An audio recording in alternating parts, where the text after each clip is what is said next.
Hello students, मैं विशाल गुप्ता आपका teacher. इस वीडियो में मैं आपको क्लास 11 सब्जेक्ट अकाउंटेंसी का जो हमारा चैप्टर चल रहा है जर्नल का, उसका सोल्यूशन कराने जा रहा हूँ। क्वेश्चन नंबर 15 का from the book of D के गोयल। तो चलिए स्टार्ट करते हैं इसकी जर्नल एंट्रीज करना। मैंने ये पेज पे एक फॉर्मेट बना लिया है, आप भी बना लीजिए format.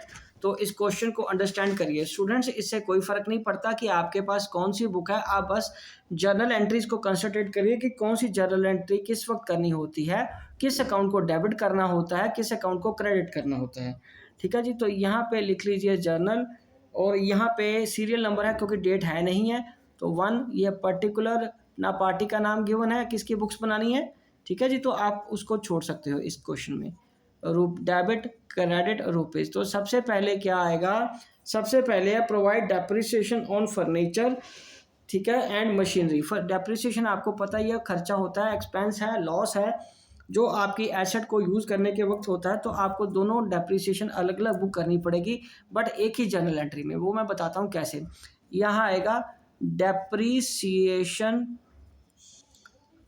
On furniture account debited, depreciation on machinery account debited, depreciation on machinery account debited to furniture and to machinery, to furniture account and to machinery account. ठीक है जी। हाँ जी। तो फर्नीचर की डेप्रिसिएशन कितनी है, 500 की, और मशीनरी की डेप्रिसिएशन कितनी है, 2000 की। तो यहाँ भी 500 आ जाएगा, यहाँ भी 2000 आ जाएगा। तो यहाँ मैं लिखूँगा being depreciation charge on furniture and machinery. ठीक है स्टूडेंट्स, ये आपकी पहली ट्रांजैक्शन हो गई। चलिए अब हम आगे बात करते हैं सेकंड ट्रांजैक्शन की। Received cash ₹1000 for bad debts return of last years. तो ये तो बैड डेट रिकवर्ड हो गया, तो ये आएगा cash account debited to bad debts recovered account. तो यहाँ आ जाएगा being cash received from bad debts recovered। ठीक है जी। तो ये कितना पैसा रिकवर किया आपने, 1000 रुपया। तो ये cash account debited to bad debts recovered account आ जाएगा जब भी आपका कोई पुराना बैड डेट रिकवर्ड होता है।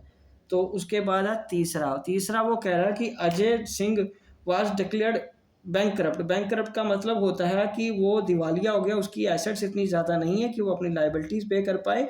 ही और 2500 टू अस, उसने हमारे 2500 देने थे। Nothing could be recovered from his state, उससे कुछ भी रिकवर नहीं हुआ। तो ये सारे का सारा बैड डेट्स में चला जाएगा। तो bad debts account debited to, क्या नाम है उसका, अजय सिंह। अजय सिंह हमारा डेटर था, उसको क्रेडिट करके क्लोज कर देंगे। Being amount due to Ajay Singh transferred to bad debts, क्योंकि अब हमारा बैड डेट हो गया है, कुछ भी रिकवर उससे नहीं हो पाया। ठीक है जी। तो ये कितना आ जाएगा, 2500 रुपया।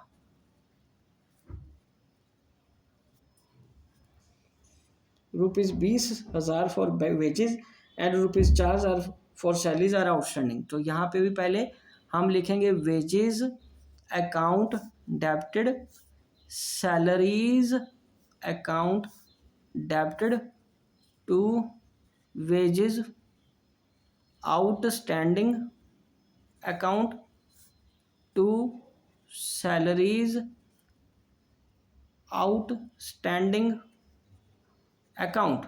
ठीक है। Being wages and salaries becomes outstanding. तो चौथा है इसकी 20,000 और 4,000, 20,000 वेजेस और 4,000 की सैलरी आउटस्टैंडिंग है। क्योंकि ये खर्चा तो हमें बुक करना ही था लेकिन पे नहीं हुआ, इसलिए इसको आउटस्टैंडिंग करके हम लायबिलिटी बना देंगे।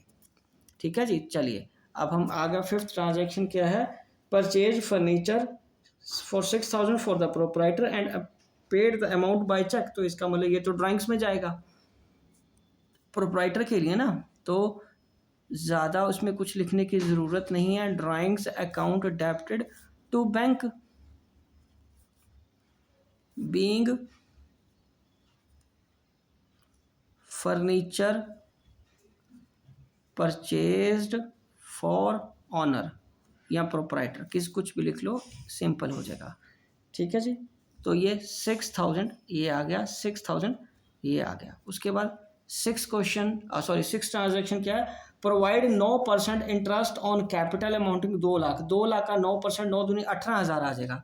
तो यहाँ पे लिखेंगे interest on capital account debited to capital account being interest on capital charged.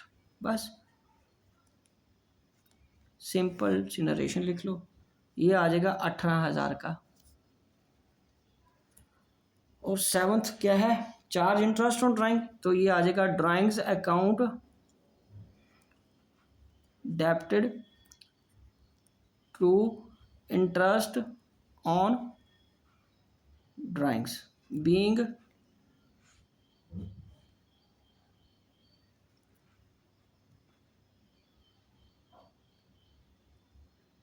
Interest on drawings charge. ठीक है जी, यहाँ चार्ज की जगह हम प्रोवाइडेड कर देते हैं, क्योंकि ये मालिक को देते हैं ना, तो ये इसको कर दो प्रोवाइडेड। ठीक है, ऑन कैपिटल। ओके जी, और ये नीचे चार्ज आ जाएगा। ठीक है जी, क्योंकि दोनों चीज़ें चार्ज नहीं हो सकती। ओके, तो चलिए ये आ जाएगा 1,000 रुपया। ठीक है जी, ये 1,000 रुपया ये आ जाएगा। सो ये आपका रहा पूरा क्वेश्चन, इसको आप अंडरस्टैंड करिए। ठीक है जी, बहुत सिंपल क्वेश्चन है, कोई मुश्किल नहीं है। मैं आपको एक बार फिर याद दिला दूं, कोई फ़र्क नहीं पड़ता कि आपके पास कौन सी बुक्स है, आप बस कंसेप्चुअली क्वेश्चन के साथ नरेशन को एक बार देख लो, जो बुक भी आपके पास है वहाँ वैसी एंट्रीज पास कर लो। ठीक है जी, तो इसी के साथ मैं ये क्वेश्चन कंक्लूड कर रहा हूँ और ये वीडियो भी यहीं कंक्लूड करता हूँ। आई होप कि आपको अच्छे से समझ आ गया होगा। ओके जी, डन।